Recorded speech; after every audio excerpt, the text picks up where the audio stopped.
All right, welcome to Seculo, folks. So, the case in Washington, D.C., the election interference case brought by Jack Smith, that he had to, again, issue and refile a superseding indictment after that Supreme Court case granting a lot of immunity to President Trump. So people were kind of watching to see how would he change it. Of course, a couple of the changes he made were really just kind of ridiculous. Like instead of calling him President Trump, they referred to him in this case now as candidate Trump to try and, again, distract from the fact that he was president at the time they are trying to bring these acts occurred.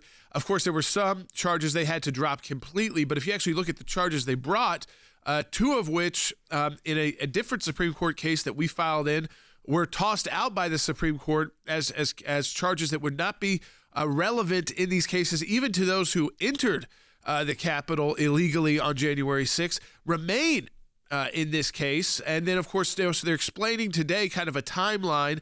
The judge says she will totally, this is Judge Chutkan in D.C., is trying to totally ignore the election. But here's the issue.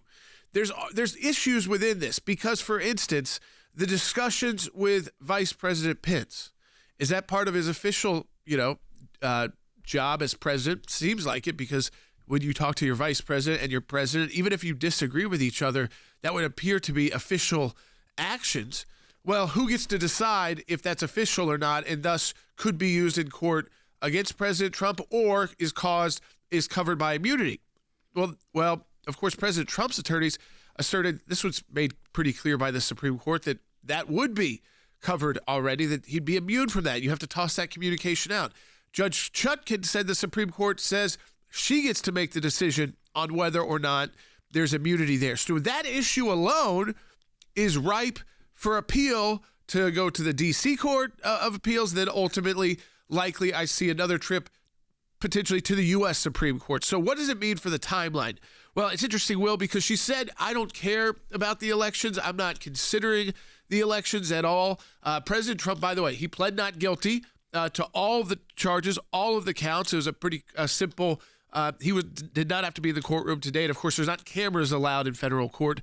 So these are reports coming in from a journalist as they come about. We don't have a timeline set from her about this case. So we'll see if her timeline is as bold as her statements were. Like, does she actually try to start a timeline in the middle of, less than 2 months before a presidential election? We got the debate next week. We're 5 days away from that. But she has said, Will, I am ignoring the election, and I am the arbiter on whether or not immunity stands. That's right. And as you mentioned, there aren't cameras in the federal courthouse. So these are quotes that we're getting from journalists that are inside there for these proceedings today. But Judge Chutkan said this court is not concerned with the electoral schedule. That is not something I'm going to consider. I'm definitely not getting dragged into the election.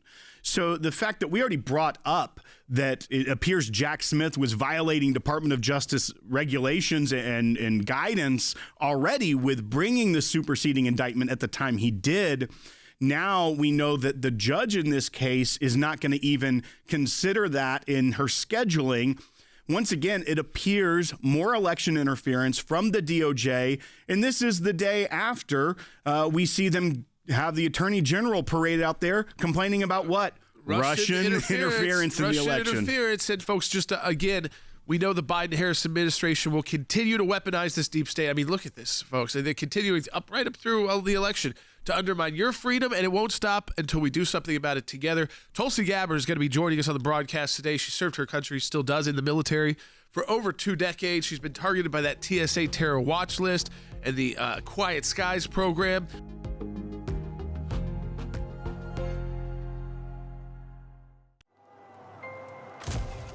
Some people think champions are born, that it's a title that requires something only a handful can ever possess. There are times in our lives that we are called, every one of us, to step up and serve a cause greater than ourselves. Even when the loudest voices in the room say it's wrong, that it can't be done. It can be a difficult stand, but it's one any of us can make, including you. You can be the change. You can make that difference. You can be a champion. We cannot do what we do without you. By becoming a monthly donor, you can become a champion of life. A champion of liberty, a champion of freedom. Please join us. Become an ACLJ champion today.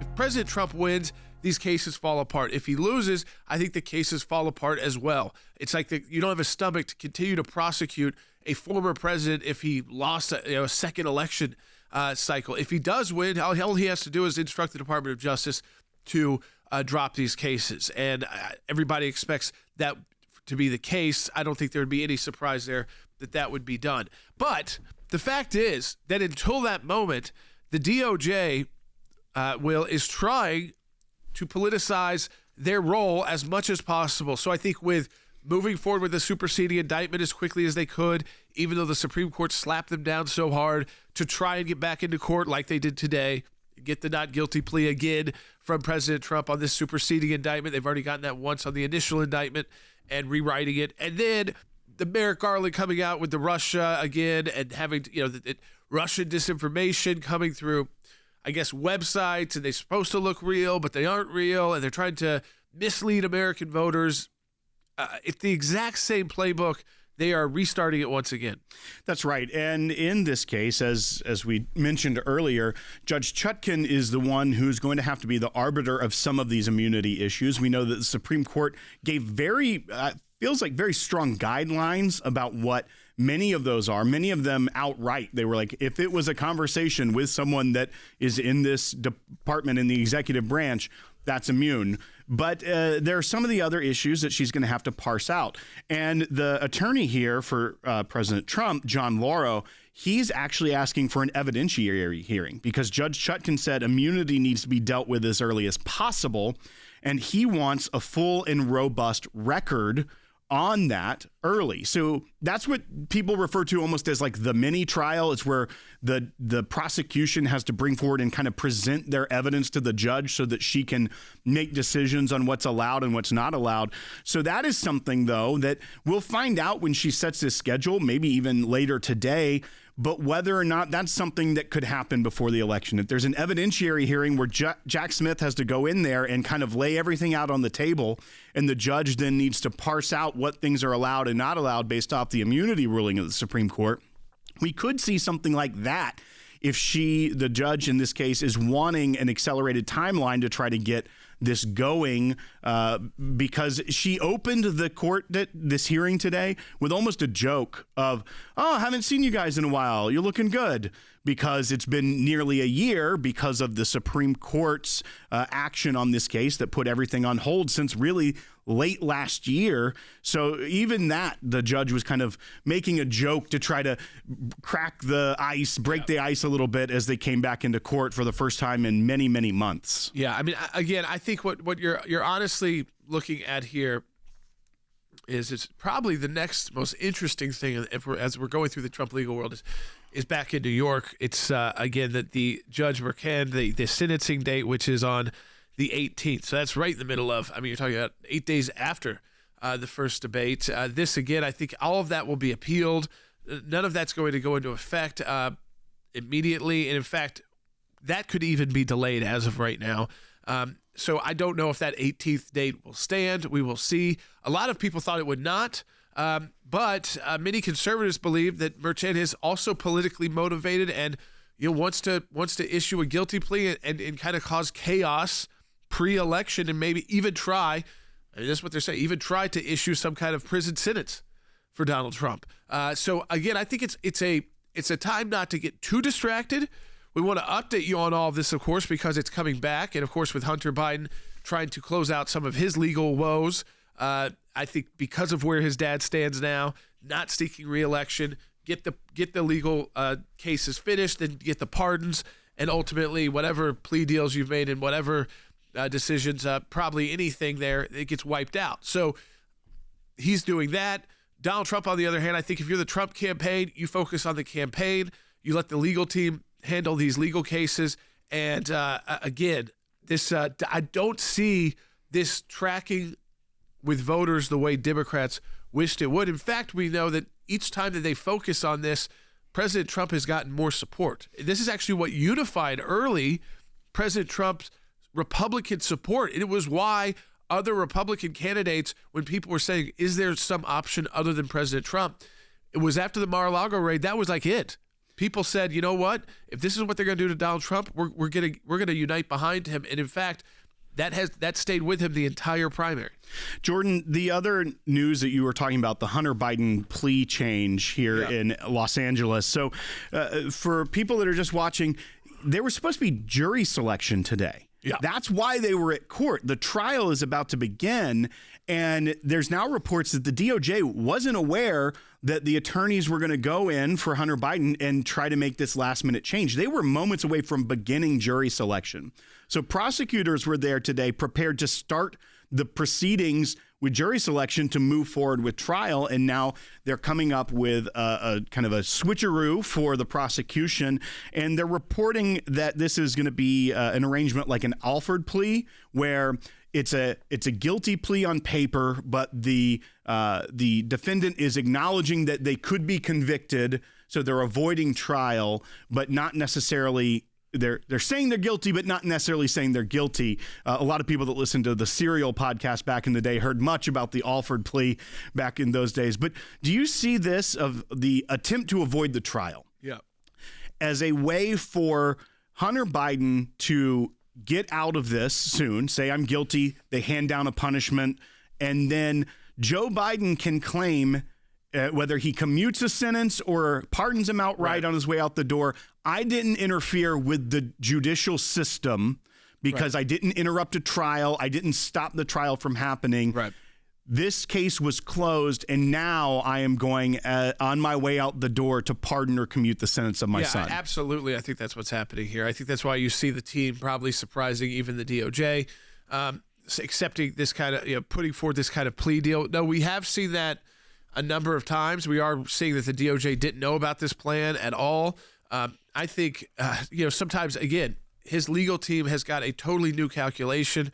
His father is not up for re-election, so you're not thinking that he's got to basically survive another few months. I think if Joe Biden was re-elected, he would have done this too very early after being re-elected. I don't think it would have changed the timeline that much, but it would have definitely caused some more political damage to Democrats, because he'd still be in office if he won. And, of course, the Democrats are up for re-election in the House, the Senate, places like that in a couple of years. So you'd have to keep talking about Hunter Biden. I actually think that was part of the calculation of removing Joe Biden. It was not just, I think it was mainly Joe Biden's performance. But on top of that, it was the distractions caused by his son and family members, including his brother, in these cases. And so now I think he's freed of a lot of those concerns, and those pardons are going to be issued. And you know what?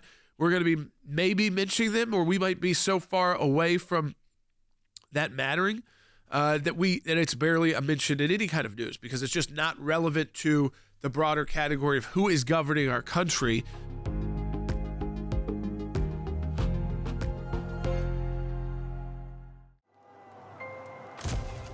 Some people think champions are born, that it's a title that requires something only a handful can ever possess. There are times in our lives that we are called, every one of us, to step up and serve a cause greater than ourselves. Even when the loudest voices in the room say it's wrong, that it can't be done. It can be a difficult stand, but it's one any of us can make, including you. You can be the change. You can make that difference. You can be a champion. We cannot do what we do without you. By becoming a monthly donor, you can become a champion of life. A champion of liberty, a champion of freedom. Please join us. Become an ACLJ champion today.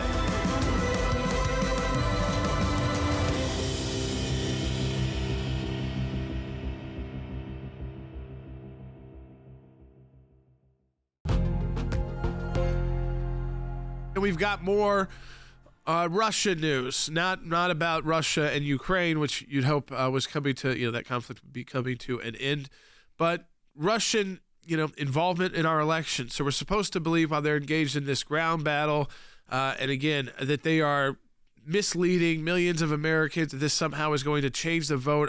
We've seen this so many times, both as attorneys for President Trump in our role at the American Center for Law and Justice, listen, I'm not saying the Russians don't put out and misinformation about our politics and try to play inside in an illegal way or confuse voters.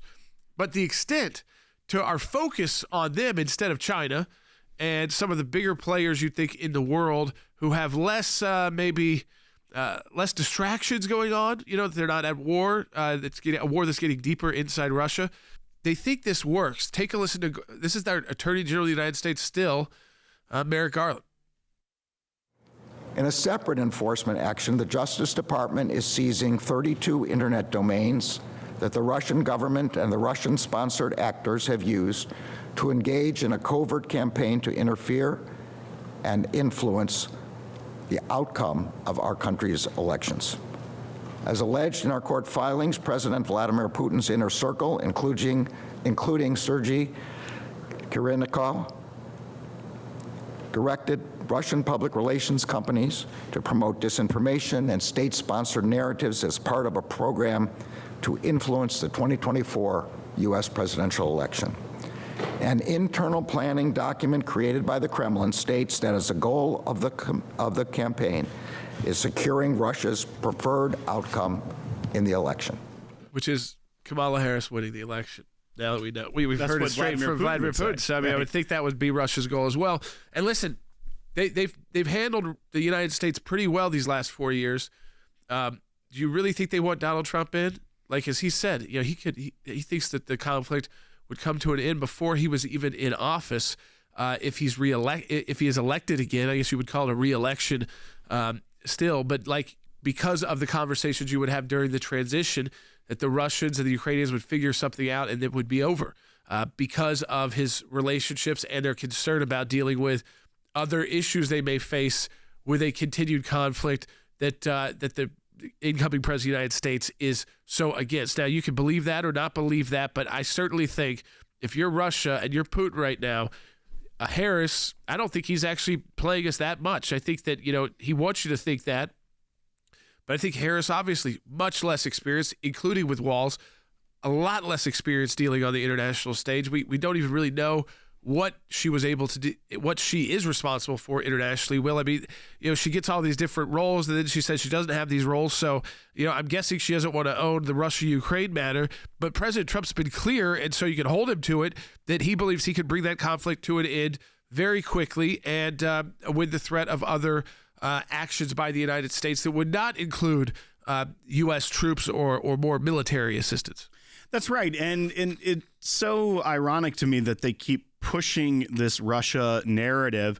They've been pushing it since 2016. Well, probably before that, when the dossiers were written up and paid for by the Hillary Clinton campaign. But what you're seeing is Merrick Garland, who is not a voice of confidence when you see him out there talking about this Russian interference. But I think the one thing that they keep missing is they just so badly want to believe that Russia wants Trump to win that they can't realize that what Russia really wants is a weakened United States and a destabilized United States so that they can continue to do whatever they want around the world. We're joined by our colleague Tulsi Gabbard, who has spoken out about, of course, her involvement with, again, this Quiet Skies program, the Quad S, and we'll get to that in a minute, too, because she's got a new Tulsi Truth episode out, which has got, I think, over how many millions of views now? Close to 20 million views the last time I looked. 20 million views already on through the X platforms. We'll definitely talk about that. But Tulsi, I first wanted to talk to you about Merrick Garland has decided yesterday, you know what, let's put Russia back in the news. So we're going to again warn the American people that, about sprawling Russian election interference. He doesn't talk about China, doesn't talk about any other countries. And again, it's this kind of idea, and he says it indirectly, that Russia has their preferred candidate that they want to win and that they're putting this information out. I mean, it's the exact same playbook we've seen tried to be used by the Department of Justice and this administration and the past administrations to try and dirty up the Trump team. Yeah, it's so familiar. This is like deja vu happening all over again. And the fact that you have the Harris-Biden administration once again, sounding off with Russia. It reminds me of what we've been through already over these last 8 years, what we went through when President Trump first ran for office. But the first thing I thought of when I saw that news is, wow, they must really be getting worried, because this is the usual play out of their tried and true playbook of what to do when they are under threat, try to foment fear. The second thing that's interesting is they're saying that Russia is trying to come in and influence our elections. Well, we have seen a video this morning of Vladimir Putin saying that his presidential candidate of choice is Kamala Harris, that he hopes Kamala Harris gets elected. Well, why aren't the headlines about Vladimir Putin trying to help Kamala Harris get elected? Instead, if you go on CNN right now, it says Vladimir Putin trolls U.S. presidential race with quote-unquote endorsement of Kamala Harris. Imagine if he had said the words Donald Trump. That headline would be very different. And the third thing that I think is important to look at with this is the fact that you have the Department of Justice, the Merrick Garland, going out there and sounding the alarms on this. And you actually read the details of this. It's a bit of a joke.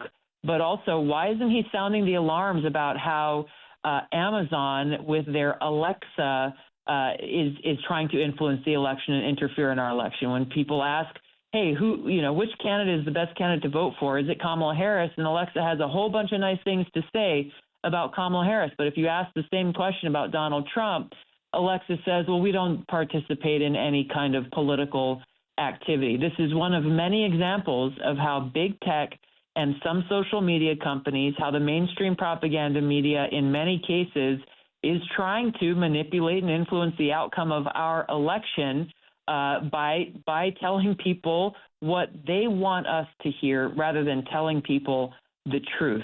That's what Merrick Garland should be investigating, not fomenting fear and calling out Russia, Russia, Russia again. Tulsi, you've come on our broadcast.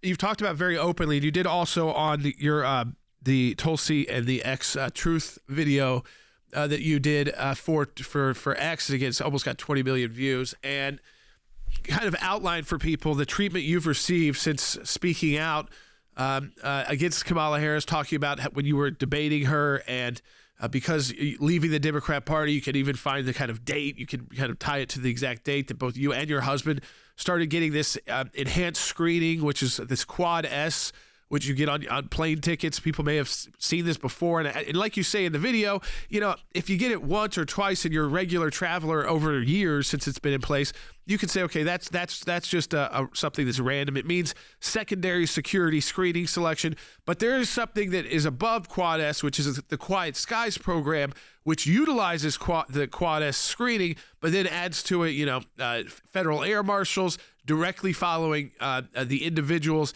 that they have on these like a terror watch list.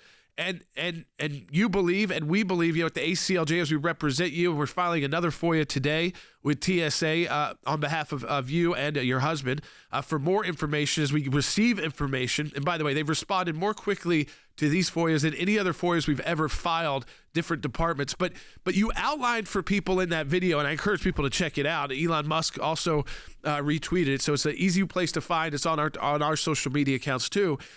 You outlined that the program, once again, for those who might not have seen it and heard about it on our broadcast or one of the interviews you've done on Fox News about it, about how invasive the program is. And again, even when you thought maybe it was over, representing you, it would come right back.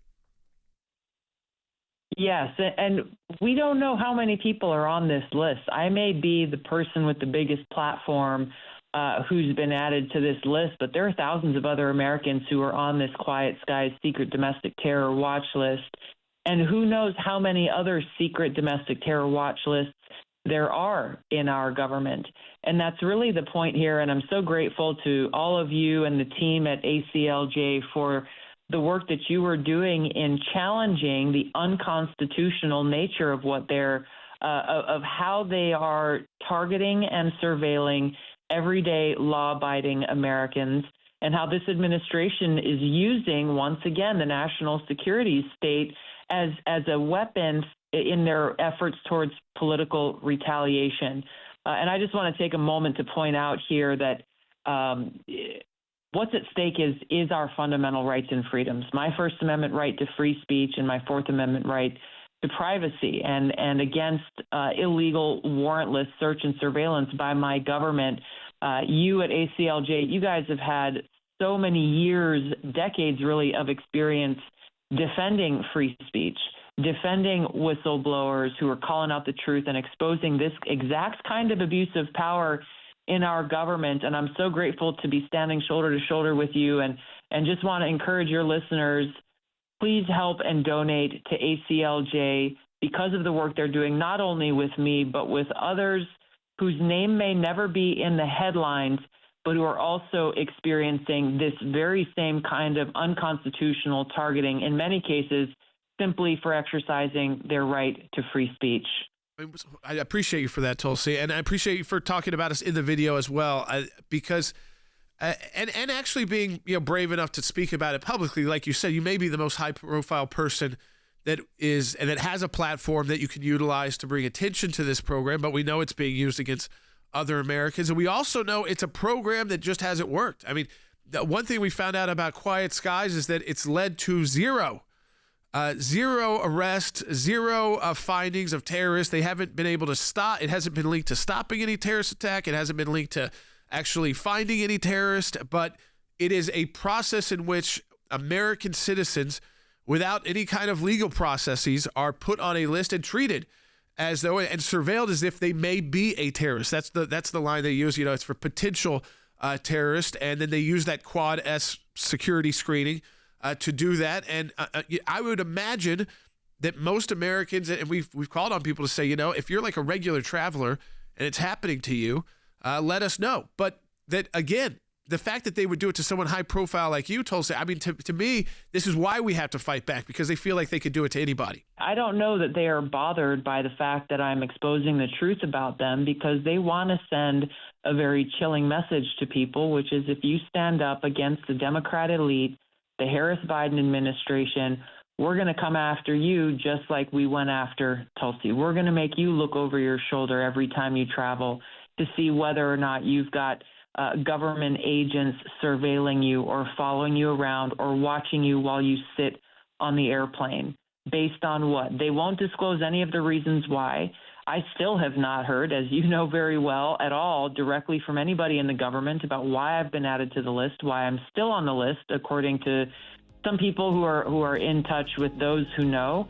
And so the lack of transparency, the lack of due process, and the complete unconstitutional nature of, once again, our government targeting law-abiding Americans, even as we know there are known terrorists running across our country who came across our border illegally.